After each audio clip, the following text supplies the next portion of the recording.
Good day everyone, let's look at our question. Distinction between piecemeal and time-related salary determination. Before we can answer this question, we need to remember that we have to look at our descriptive verb or our action word. Here we have a noun, distinction, and this means that we need to be able to distinguish between the two concepts, piecemeal and time-related salary determination.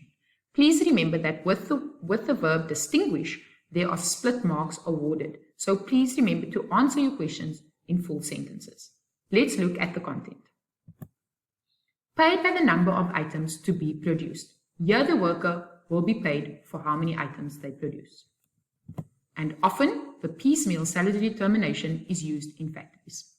For time related, they are paid for the amount of time that they spend at work.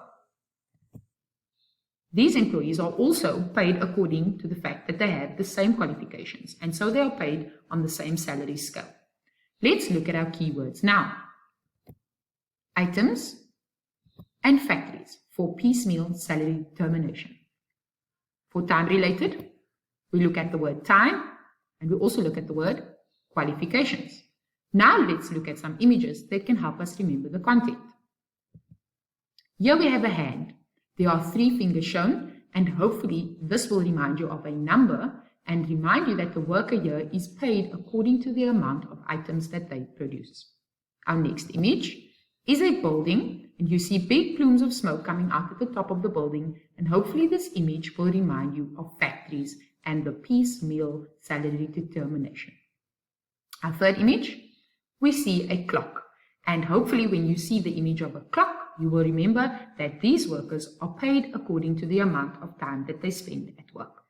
Our last image, it's two images, and here we have a graduation hat or a mortarboard as well as a scroll.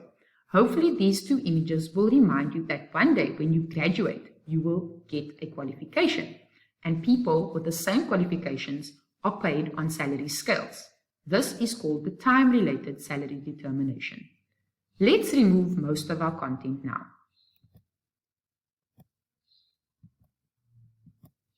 We are left with the words items and factories and time and qualifications. Let's remove our keywords now.